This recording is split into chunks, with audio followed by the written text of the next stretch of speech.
जय Shri Mahakal Harihar. All tremendous will break you और make you.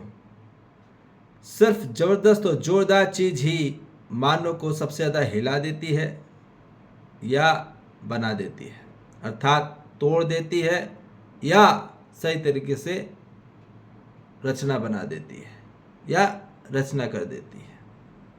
ठीक, अब हमको ये बात ध्यान में रखना है। अब मानो कि जो प्रक्रिया है जोरदार, वो किस में हो रही है? वो चिंता में हो रही है कि चिंतन में हो रही है? टेंशन में हो रही है कि अटेंशन में हो रही है?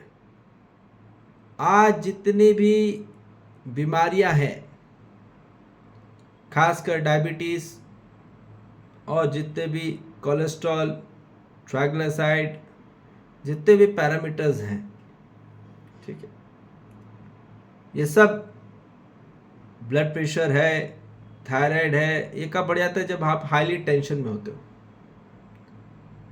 जब हाईली टेंशन में होंगे तो सब डिजीज और डिफिशियंसीज होना चालू हो जाएंगे आपको,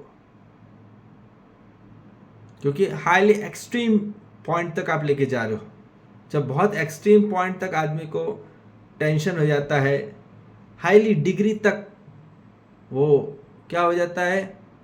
गर्म हो जाता है, उबल जाता है, बॉइलिंग पॉइंट हो जाता है मानो का। ठीक है, एकदम बॉइलिंग पॉइंट तक पहुंच जाता है, गर्मा जाता है बहुत। तो क्या होता है? उसके बीपी बढ़ जाता है। आदमी क्रोध आया, गुस्सा आया टेंशन की वजह से, तो क्या हो गया? पूरा पैरामीटर बढ़ गया।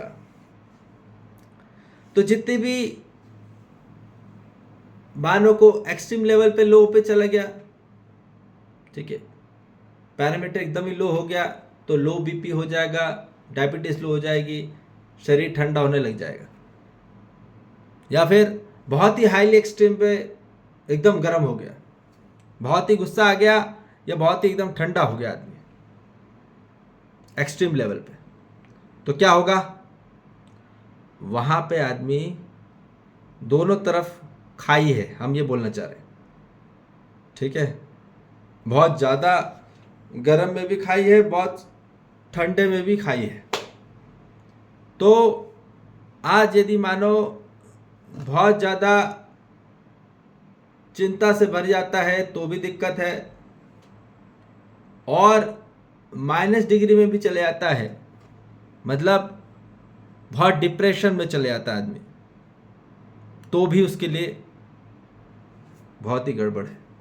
अर्थात बहुत ही ज़्यादा आदमी इंप्रेशन के चक्कर में चले जाता है, ठीक है, तो उसका इंप्रेशन के चक्कर में जाएगा तो बहुत बीपी बढ़ेगा उसका, और बहुत ही डिप्रेशन में चले जाता है तो बीपी एकदम लो में चले जाएगा। ठीक है, तो ये बताया जा रहा है कि एनर्जी जितने भी होती है टेंशन में, क्या होती है? उसकी बहुत लॉस हो जाती है। भले वो अच्छी एनर्जी हो या बुरी, ये बात समझिए, पर आदमी यदि चिंता में अच्छा विचार भी कर रहा है तो उसकी ऊर्जा बाहर जाएगी, और यदि चिंता में बुरा भी सोचा तो भी उसकी बाहर जाएगी। सिर्फ एक ही तरीका है पूरी मानव जाति में कि उसकी एनर्जी उसी में स्थित रहेगी, वो है सिर्फ और सिर्फ होश में।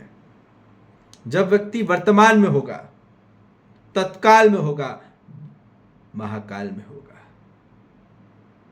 अर्थात जो व्यक्ति वर्तमान में रहता है वो अटेंशन में रहता है, पर यदि जो व्यक्ति से भूतकाल और भविष्यकाल की बात किए जा रहा है, भूतकाल और भविष्यकाल पे ही आदमी रह रहा है, भविष्य की बहुत चिंता है, फ्यूचर प्लानिंग में ही जिंदा रह रहा है आदमी, और आदमी मातमी बना रहा है अतीत का, तो दोनों तरफ हमने बोला खाई है।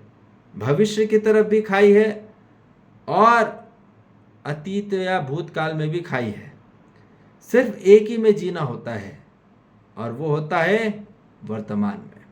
वर्तमान में ही, अर्थात चिंतन में होना है, यही अटेंशन बोला जा रहा है। और जब तक आदमी टेंशन लेता रहता है भविष्य को लेके और भूतकाल की बातों के लेके, जो अतीत में हो चुका है उसकी बात, पास्ट को लेके या फ्यूचर को लेके, वो तब तक वो बीमार ही होता चले जाएगा, ये बात निश्चित है।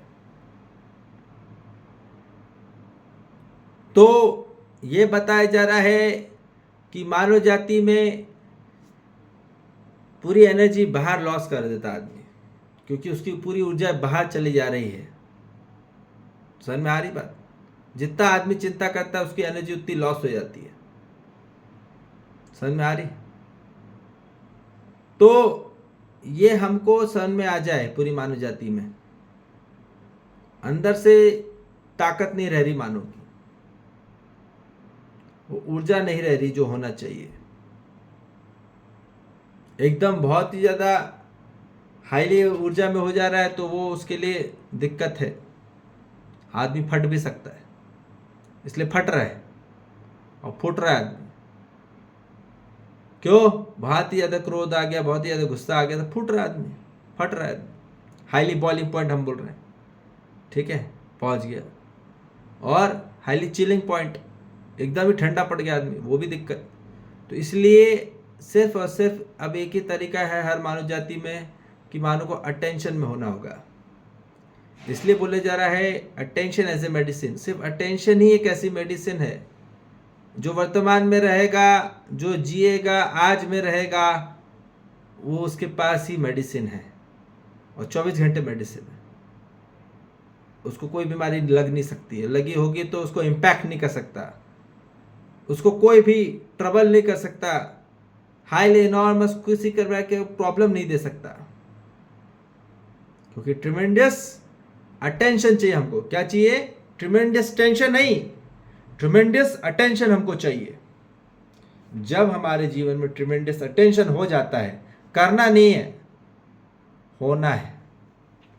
जब ट्रिमेंडियस अटेंशन हो जाता है तब हर चीज मेडिसिन में काम करने लग जाती है। अब आपके देखने का ढंग भी मेडिसिन पे काम कर जाती है, बोलने का ढंग भी मेडिसिन का काम कर जाती है, स्पर्श करने का, टच करने का भी आपकी मेडिसिन पे काम कर जाती है। आपने किसको स्पर्श किया तो आदमी बढ़िया, उसको अच्छा फील होगा, स्वस्थ होगा, बढ़िया होगा, उसको अच्छा लगेगा। किसी 5 मिनट बात करे तो उसको और बढ़िया लगेगा, किसी को देखा तो और बढ़िया लगेगा, ठीक है। पर क्या हो रहा है? पर यदि खुद मानो चिंता में है, खुद भयभीत है, ठीक है, खुद भ्रम में है, और दूसरों को क्या उसका क्या विश्वास बढ़ाएगा ना, उसके अंदर और टेंशन डाल देगा। जो भी उसकी संगति में आएगा, टेंशन की संगति में आएगा, तो वो खुद और दुखी, पीड़ित और संकट में फंस जाएगा, कष्ट में फंस जाएगा। इसलिए लोग क्या करते हैं, इसलिए दुख का कोई साथी नहीं होता, सुख का ही साथी होता है। ये भी हम बता दें, दुख से कोई नहीं जुड़ना चाहता, पर यह है कि हमको लगता है दुख में कोई साथ दे ना, सुख का ही साथ हुआ होता है, दुख का साथ नहीं होता। क्योंकि धर्म सुख है, दुख अधर्म है, शांति ही धर्म है और अशांति ही अधर्म है। ये बात समझ लीजिए। आप यदि कोई भी मानो यदि दुखी है, अशांत है, तो आप अधर्म में जी रहे हैं, ये बात निश्चित है। वो वास्तविक धर्म नहीं है, हिंदू मुस्लिम सिख ईसाई, वो समुदाय है। वास्तविक धर्म है सुख, शांति, संतोष, आनंद की ओर। जहां मानव निश्चित निरंतरता में सुखी होगा, निश्चित निरंतरता में शांति में होगा, निश्चित निरंतरता में संतोष में होगा, निश्चित निरंतरता में आनंद में होगा। जब वो इसमें होता है, हाईली ट्रिमेंडियस अटेंशन में होता है, और वही वास्तविकता, सत्यता में होता है वर्तमान में, और वही तत्काल है, वही महाकाल है। तो यही बोला जा रहा है कि हर मानव जाति अब सिर्फ और सिर्फ अपनी दृष्टि को परिवर्तित करिए, अपना स्वभाव परिवर्तित करिए। किसी को चेंज नहीं करना इस पृथ्वी पे, सिवाय स्वयं के स्वभाव को। स्वयं स्वभाव को ही चेंज करना है, स्वयं की दृष्टि को चेंज करना है, स्वयं की दिशा को चेंज करना है, स्वयं की कला को चेंज करना है। बस ये 4 चीज, और कुछ नहीं। आपको फिर नजारा ही कुछ और लगेगा। देखिए, फिर आप वर्तमान में होंगे, आज में जिएंगे। भयभीत होके कल कल में नहीं जी रहे, आदमी भयभीत होके जी रहा है, तो उसके लिए न घर का है, न घाट का, न फ्यूचर, न घर है, न पास्ट, न घाट था। तो इसलिए अब बीच में रहिए। समझ में आ रही बात? अब न्यूट्रल में होइए, ठीक है, ज़्यादा पॉजिटिव नेगेटिव मत होइए। समझ में आ रही बात?